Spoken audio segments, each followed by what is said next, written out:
Assalamualaikum warahmatullahi wabarakatuh. Kembali lagi bersama channel Sejarah Nusantara. Nah, kali ini Sejarah Nusantara akan membahas tentang kisah 3 jenderal suruhan Soeharto di balik terbitnya Super Semar.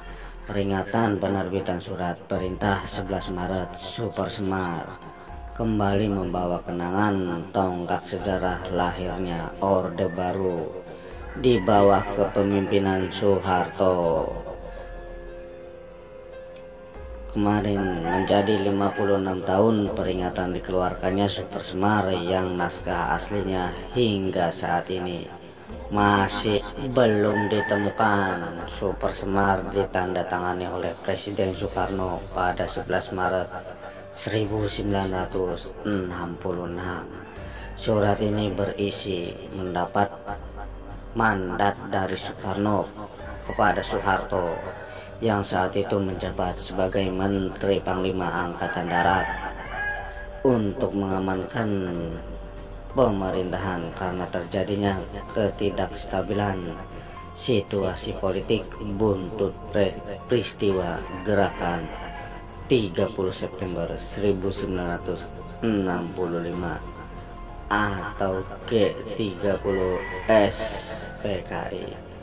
Sejak Super Semar terbit, Soeharto mengambil alih kekuasaan sebab ia menafsirkan surat sakti tersebut menjadi alat legitimasi suksesi kepemimpinan negara dari Soekarno untuk dirinya. Super Semar dianggap sebagai penyerahan mandat kekuasaan dari Soekarno kepada Soeharto. Sementara bagi Soekarno, surat itu adalah perintah pengendalian keamanan, termasuk keamanan dirinya selaku presiden dan keluarganya.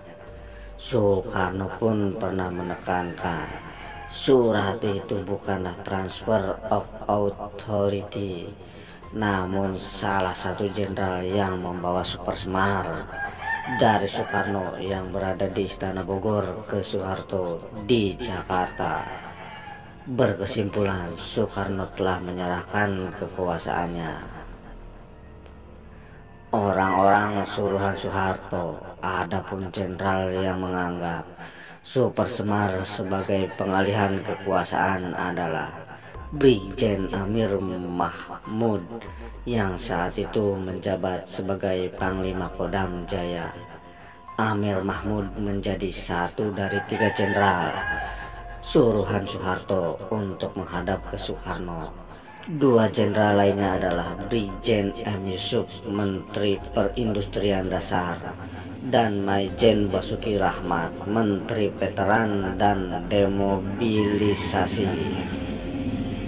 Sejak peristiwa G30S PKI terjadi gejolak di dalam negeri. Ini menyusul tudingan PKI sebagai dalang di balik pembrutalan. Unjuk rasa banyak terjadi, ekonomi nasional pun ikut tergerus hingga puncaknya pada 11 Maret 1966. Mahasiswa melakukan demonstrasi besar-besaran di depan Istana Negara.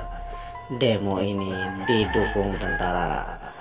Oleh karena itu, Soeharto sebagai Menteri atau Panglima Angkatan Darat meminta Soekarno memberikan surat perintah untuk mengatasi konflik apabila diberi kepercayaan.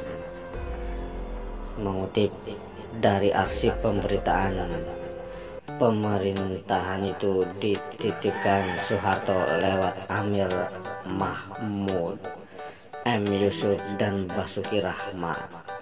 Permintaan Soeharto pun dianggap biasa oleh Soekarno. Oleh sebab itu, ia menandatangani surat perintah untuk mengatasi keadaan. Hanya interpretasi Soeharto berbeda mengenai isi dari Super Semar. karena dianggap sebagai mandat pemberian kekuasaan untuk Soeharto menggunakan Super Semar secara serta-merta dengan melakukan aksi beruntun sepanjang Maret 1966.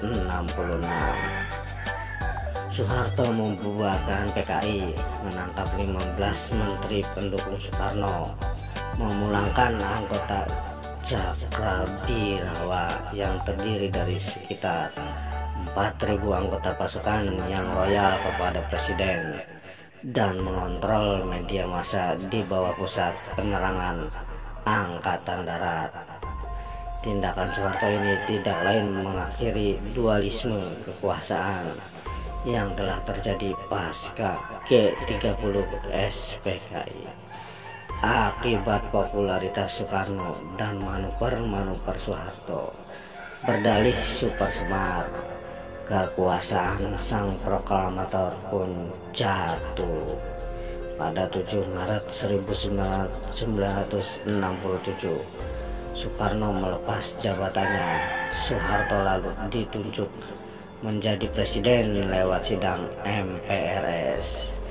Soeharto lalu resmi menjadi presiden kedua Indonesia pada 27 Maret 1968. Ia memimpin Indonesia selama 32 tahun. Di balik kisah jenderal-jenderal suruhan Soeharto, ada kabar beredar yang menyebut Soekarno berada dalam tekanan saat menyerahkan Super Semar. Bahkan Soekarno disebut diancam sehingga terpaksa menandatangani Super Semar. Hal tersebut dianggap oleh Soekarjo Wilarjito, ajudan Soekarno. Ia memaparkan kisah itu setelah rezim Soeharto jatuh pada tahun 1998. Soekarjo mengatakan Maraden Panggabean merupakan jenderal angkatan darat keempat yang menjadi orang suruhan Soeharto untuk mendapat surat mandat dari Soekarno.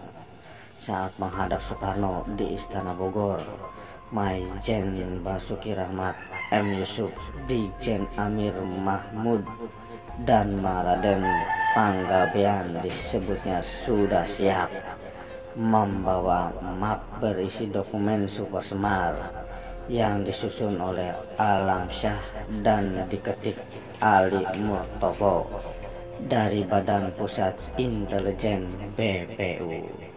Sekian dan terima kasih. Salam sejarah. Sejarah harus dilestarikan dan jangan pernah melupakan sejarah.